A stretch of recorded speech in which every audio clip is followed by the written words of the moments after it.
I want to talk to a human because I want to trust that someone's seen my problem and can actually fix it. To me, like that's what it's kind of all about in the end, is to build a business where people feel like they could even reach out and there's someone on the other side that they're gonna be able to reach and talk to and say thank you or goodbye or hello to. That's just a nice thing. I don't know, isn't it? The best products, the best services, they don't just fulfill the needs that you have. They take you another step above. They teach you something more and deeper about how to work.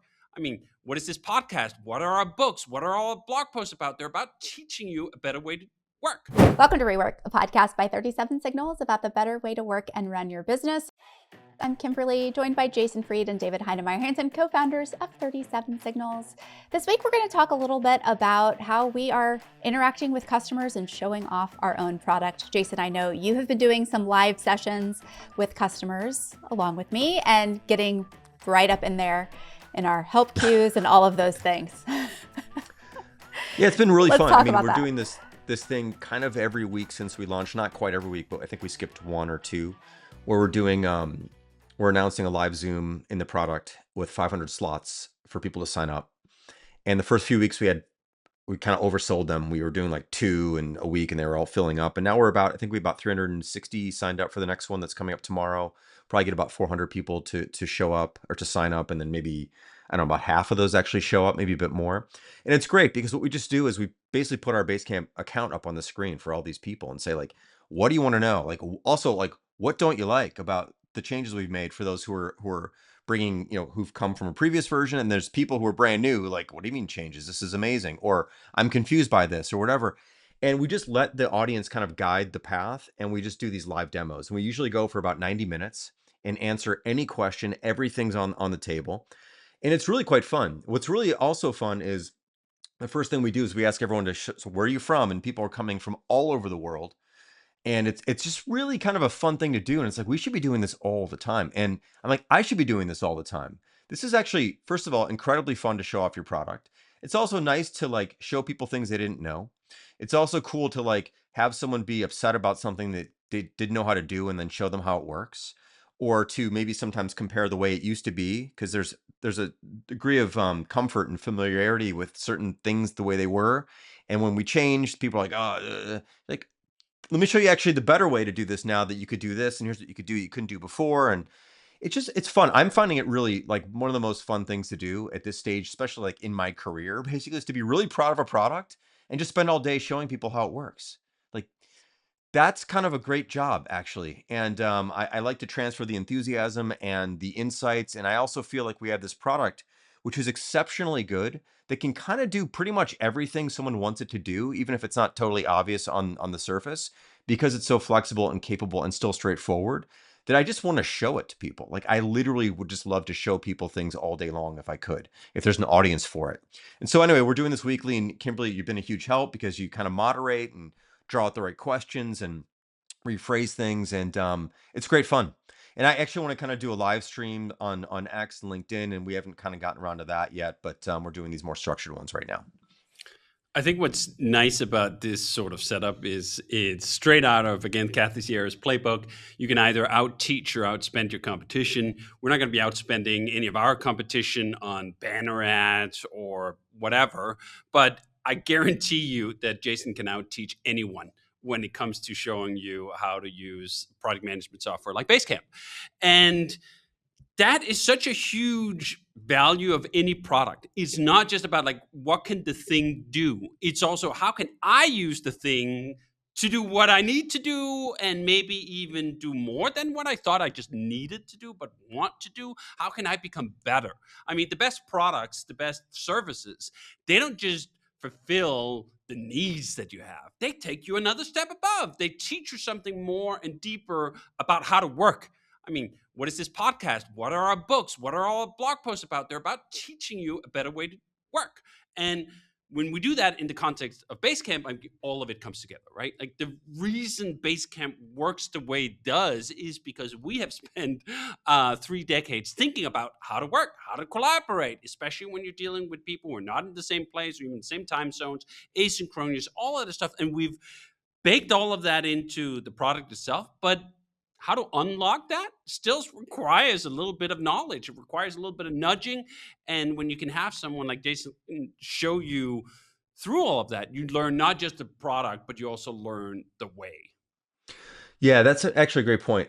One of the things I think I enjoy about this the most is not only showing the product and being proud of it. And there's like not a screen I don't want to show. I'm very proud of the whole thing. It's really, really good. But it's also to show the philosophy behind how we work and how we use it. Sometimes people will ask questions like how does this team know when this is happening? This team knows when this is happening. How do you coordinate all this stuff? And I'm generally like, you just don't. We don't coordinate all this stuff that way. We do it a different way. We have this thing called What Works, and every day people share what they've been working on, and we have separate projects for some of these things, and teams have their own thing. And there's like, you can show the level of flexibility, and you can see in the audience people are going, oh, I didn't know you could do that. Like, I never even thought about working that way. Like, I thought everything had to be tied to this, and when something's finished in GitHub, it has to send something back. It's like, no, you can leave that stuff here, and you can do this stuff here, and the teams are here. And one of the other revelations that we get to share is that, like, we have programmers and designers working in the same project on the same to-do lists that they make themselves. That's kind of a big surprise to most people. Most people think, well, like the programmers use their own thing over here and designers use their own thing over here. Marketing has their own thing over here. And everyone's got separate places where they're doing these things. And then someone else's job is to bring it all together. And I'm like, no, the team works in the same place on the same list of work and they comment on the same things together. There's not like one list of programming things and one list of design things. It's like a list of shared responsibilities to get the same thing done. And that simple thing, which is simple for us and common for us, is like a revelation, total like mind explosion for a lot of people. They've never seen people work that way. I actually showed my doctor recently at Basecamp because they use Monday, Google Docs, Slack, and something else. And I was just talking to him about it, and I'm like, you should just see Basecamp. So I showed him Basecamp, and he was just like completely blown. He's actually like, this would be impossible for us to use because the way I see you guys working seems so functional. We seem so completely dysfunctional. Like, we've got stuff in 5 places and we think that's normal. Like, we're missing things all the time and we think that's normal. Like, we're spending tens of thousands of dollars a month on software and we think that's normal. Like, I didn't even realize that you don't have to do these things. And wow, how much better would it be to have a single activity feed that has all the stuff that's happening across all different segments of the business all in one place that I can just watch and filter down by person and kind. This is amazing. Like, he was just blown away by not the product as much as just like the concept. Yeah, how we just run our business and how we work together as teams. And of course, the product allows for that. So that's just a thrill. It's a thrill to show people. Now, they're not going to switch probably because it's just, I'm not even pitching them to switch. It was just like fun to show them because then something's planted in their minds like, wow, we could work differently. And that's an exciting thing too. That's a great thing to bring to the world. So anyway, I find these demos to be like the only way to really do that. You can't do this on a marketing page. You can't write an article about this kind of thing. Like, you can, but it doesn't reach people in the same way. You can't make a polished marketing video about this. These are like experiences you have to share with people in real time. The other thing is we don't record these sessions. Well, we do, but we don't share the sessions. And I think it's really important to make things live. This happens, you show up and you're part of something. And you get this demo and you get this one-on-one interaction. And it's much different than watching a recorded session. So we tend to always just do these live and that's it. Yeah, I think what's funny about this way of showing something off is that you get to reveal so many things about how you work that you would never have articulated if you sat to write it down, because it just doesn't strike you as interesting, or maybe you don't even notice. So much of this is just tacit knowledge about how these processes work. And the only way actually to communicate it is to show it, because you can't even capture it in a form that could be presented as an article or a write-up or even a video. It has to come out organically.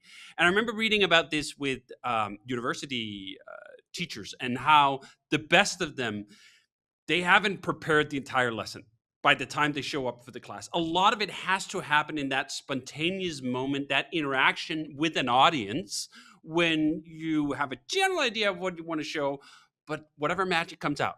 And I've had the same thing actually whenever I prepare keynote talks or otherwise, that if I try to get too specific about what I want to say in advance, it sounds stilted. I'm not saying anything new. So much of that magic comes out when you haven't prepared it fully, when you're just showing things off, your thoughts in the moment as they gel. The other thing I'd say is, what I find so delightful about pair programming, which is not a practice we do a whole lot of at 37 Signals, but when we occasionally do, it's usually because I want to solve some specific problem with someone, and we get together on a shared computer. But I always pick up so much about how someone works. Oh, I didn't know you have this tool. Like, how does that work? Oh, yeah, I don't know. I installed that. Like, it would never have come up for someone to share that. But when you get to sit next to them as they drive their computer, holy shit, you just learn so much. I've picked up so many little tricks and tools and ways of using mechanisms I already thought I understood in a new way. And it's just such a delight. I think such an acceleration of learning in the workplace and the world in general would happen if you could just get to sit sidecar on people doing normal work, going through their processes, going through their systems, and you would pick up so much that they would never have thought to capture in a lesson, but you will pick it up if you ride along. It's kind of like if you're probably watching a Twitch stream or something for gaming, you're like, oh my God, there's a technique. It's like, what? Like what? That kind of stuff. Yeah, I've often thought that would be, I mean, it sounds boring to like watch someone use like back in the day, or Photoshop or Figma today or whatever. But just to be able to, like, if everyone had a camera right on their shoulder or overhead or whatever, and you can just see them working throughout their day, you're like, oh, that's how you clean up that like scratch in a photograph or something. Oh, I had no idea that's how you do it. And so we're trying to do it with Basecamp. And that, yeah, has to-dos and has messages and has chat and has a Kanban and has a place to share files and a schedule and all these basic tools. But there's more to it than just the tools. It's like and it's not only how you use the tools, but it's like how you think about work and how you think about separating concerns or bringing things together, and how you don't have too many integrations. And these are the things that you can't really get across like in marketing. These are the things you can only get across by having an experience or seeing someone else show you how they do something. There's no other way to communicate that. There's just like no other way to do it. I think the other thing that's really nice about this is going in and letting the audience drive where we're going with it, and not being afraid to take any question and having an answer for everything that you want to know about. Like, yeah, oh yeah, let me show you that. Let me show you this. Let me show you that.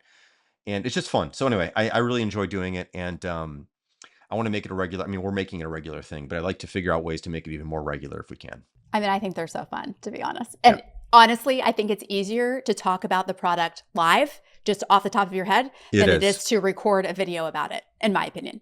Yeah, and you that's what you do. You record videos, and your videos are amazing. But there's also this thing that's like... But it's so much easier to just talk about it. Yeah, well, you think about like you have to like when you're recording a video that's like canonical, it's like this is the thing. Like you want to polish it to this place where it just at some point it doesn't feel as natural as just like talking about it. I think it's good to have both of those things. It's nice to have a library of like polished, here's exactly how you do these things, because some people really respond to that. And then others just want to like riff live and like, here, I have a question. Let me show you. It's always like, let me show you. It's never let me tell you. It's let me show you. And I think these show and tells are just hugely valuable. And I think one of the things that is especially magical about these shows and tells is that they reveal negative space. They reveal all the things we're not doing. This was actually my first major presentation on Rails, literally 20 years ago, was a series of look at all the things I'm not doing. Right. Look at all the toil that's not there. Look at all the processes that are not there. Look at all the ways of linking 7 different systems together that we don't use. And I think that's so valuable that you spark people's imagination about, they thought, as Jason said with the example of the doctor, that this was how you had to do things. You're supposed to do it in this way. You're supposed to link all these systems together. You're supposed to search a million different ways to find what you're looking for. Like, no, you don't actually have to do that. So there's also a form of permission giving when you're demonstrating something with all this negative space that has just carved out huge chunks of work that people take for granted, and they just assume that everyone everywhere is doing. And suddenly you're showing, oh, you're writing like that? Like, how does that work? And those seeds often don't sprout right away, but they may, like 3 weeks from now, when someone gets extra annoyed by the cumbersome nature of whatever they've constructed with 7 different systems, they'd go like, you know what? No, we don't have to live like this.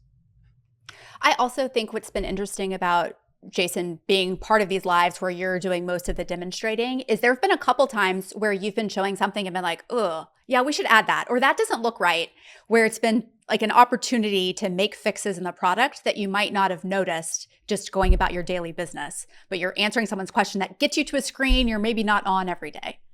It's actually a great point. I notice more things that aren't quite right when I'm showing someone something than I do when I'm using it myself, because I can kind of, there's a different part of your brain. You kind of can look past the things that are annoying you because you're just doing the thing for yourself. But when you have to do that live for someone else and you're like, I don't, that was weird. Or like, I don't like the state, or like, that seems harder than it should have been to find that thing or do that, whatever. Or, you know what, that wasn't obvious enough. You just notice those things, and you notice those things in demos. I don't know exactly why, but I think it's because there's like an extra level of like, I'm showing this to someone else and I'm putting myself in their shoes as to thinking like, what is it like for them to see this for the first time? Or that would be, if I saw this for the first time, I'd be like, that's kind of weird. There's something different about it. You're less forgiving. And I think that's a really healthy thing to do. Um, and I've seen when like other CEOs demo their products and they clearly don't know how to use the product. Like it's so obvious and it's really awkward. And I think it's a real shame. Like it's a real shame when the founder or CEO, whatever the position is, but when someone's trying to use their thing and they clearly don't know what they're doing, and also just keeps you sharp. Like I have to look at every corner of the product. Like actually, someone wrote me this morning. They're going to upgrade early. They're using a free version and they want to upgrade early. And I actually didn't know because I haven't like upgraded my Basecamp account like ever. Like where do you do that actually? I mean, we have like notices that show up, Yeah. but I actually can't see the notices because I don't have, they're not in my account. So I was like, when do they show up immediately or do they show up? So I had to go figure this out. Like, when do they show up? And if I tell someone to look for something, if it's not there, it's going to look bad too. And that's going to be confusing. So there's always these corners of your product and experiences that you don't see. We talked about this with onboarding. I don't know if it was last couple episodes ago or something. Like you don't see that very often. And so it's very easy for that to drift far away from what the experience that you want to give is, and you don't see it. So you don't see it enough. So I think this also keeps me sharp and helps me make sure I'm seeing every corner of the product. People ask for things I don't use. Like I don't use to-dos that much anymore. I'm using card tables more often. So sometimes people ask a question about to-dos and I have to go like revisit to-dos and figure out how to do that again. And that's just a healthy thing. So. And then Jason, you also mentioned using our own account when you're doing these demos, which could be a little scary. Tell us a little bit about A, why you decided to do that, and B, like, are there things that you're worried people are going to see? I mean, I'm conscious of like, I don't show like the accounting project or some financial things or like some people ops stuff that's like really truly private. Other than that, everything's fair game. Like I'll show the What Works project, which is basically where people write up what they're working on and what our teams are doing. And so sometimes people get a peek as to things that we're doing that we haven't done yet, that we may or may not deliver. But I'm like, I don't want to run scared. Who cares? Like, so they see some stuff. And sometimes I'll say like, you're going to see some things that we're working on that may or may not ship. These are not promises. Sometimes I'll show people things that are on a beta, for example, that like, hey, we're exploring this thing. I don't know. Just thought you might want to get a peek at like how we work. And so I'll show them something we're exploring and thinking about. And we did that before we made a few other changes recently with the home screen in Basecamp and the activity screen. I showed that stuff off before it launched, and that was sort of fun to show. But generally, I'm not afraid of that. And if someone sees something they shouldn't see, like, it's not the end of the world. That's the other thing. Like, it's not the end of the world. And to put up all these guardrails to prevent myself from showing things that I'm like nervous. I don't want to be nervous about it. Whatever. Who cares? Doesn't even matter.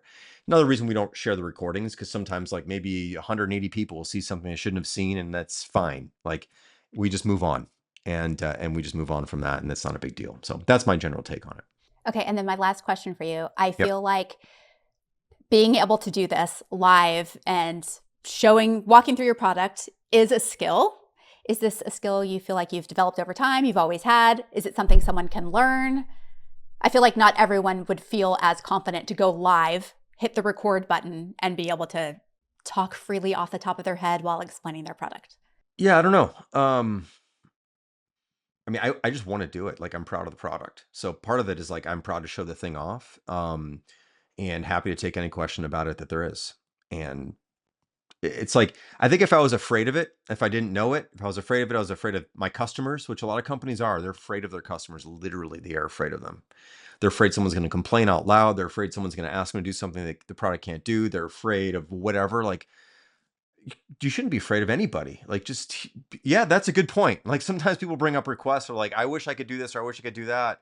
You're like, yeah, I wish I could do that too. That's a great point. Like, let me put that down. Not like, oh my God, we failed because we didn't have the thing they wanted. Like, no, that's actually, thank you for bringing that up. And by the way, yeah, I noticed that we had a little bug here. We should fix that. Like, why would I be afraid of those moments? And who comes away from that going, this company sucks? Like, rather they come away from that going, wow, they're really like on top of this and they're listening. And I appreciate that the person who owns the place knows what they're doing and what's going on, which is why David and I put our email addresses up everywhere and people can reach out to us. Like you can't do that with most companies. Most companies, you'll write someone, you'll never hear from them, or it'll be forwarded to someone else. And occasionally we'll forward an email that comes in. I'll get an email that comes into me that's really like an account related thing that should be handled by somebody else, and I'll forward it to them. But for the most part, I'm answering all these things myself, as David probably is when he gets emails from customers. And we should be accessible. We should be that kind of company. Because I do think a lot of the times people have to choose, like a lot of software can do a lot of things and can probably solve most people's issues. But you also have to choose what kind of company you want to do business with.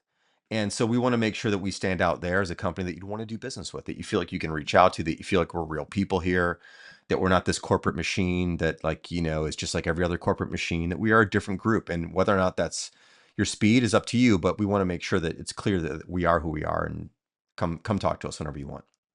In the watch world, there's this great saying. I think, Jason, you actually told me this: buy the seller. Yeah. That so much of commerce is about finding people you want to buy for, right? You could buy from a bunch of different people. Some products are commodities and it doesn't matter at all, and maybe you just focus on price. But even in those cases, I find that when you have some modicum of these loose connections with the people who are selling it, it's just more interesting. It's more interesting to be part of commerce when you feel like, oh, I really actually like this company. It gives me great joy to buy from them that is beyond just the product itself. Now, the product also has to be good, of course, but there's a lot of good products. And some good products are made by companies I don't care for at all, really. And I'm less inclined to buy from them. So embracing that notion of like buy the seller, I think is just a way to have more fun being a consumer. I also think that this way of operating is what's beneath what's been labeled sort of authentic, even though that's become this sort of brand notion that actually, as soon as it becomes that, it becomes inauthentic, right? Like, Right. just show up, be yourself, be a human, be able to recognize that your product isn't perfect, but that you're still proud of it, that you put a bunch of work into it, but you're not done, that you're really happy to show it off, but maybe you don't know everything. Like, that combination is just really a human thing. And that's actually quite difficult to cultivate online, because it's not like you just pop into a store and you're face to face with someone and you pick up all these other things. You have to work a little extra to do it. And this is one of those formats of doing it.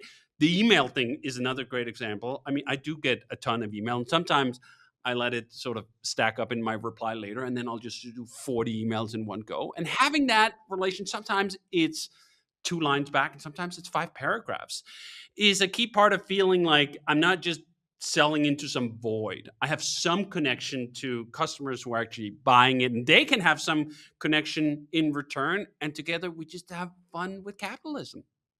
I'll give you another quick example. I just got an email yesterday from somebody who's leaving Basecamp after 18 years. And they need some other things and whatever, right? But the guy emailed me and he just said, hey, we've been with you for 18 years. And I wanted to say thank you. We're moving over. He told me what they're moving to and why. And I go, I got it. Totally understand. We're always here if you ever want to switch back or whatever. Thanks for your 18 years and the whole thing. But like, That I was feel really like nice, though. somewhere along the way, he must have felt that we're the kind of company that he could email Yeah. and say goodbye to, which is a really wonderful thing, to feel that we built a business where someone feels like they want to tell us that we're leaving, not like in a complaining way and in a fully honest way, but just, hey, thank you for 18 years of building a great product that we enjoyed. We're moving on for these reasons.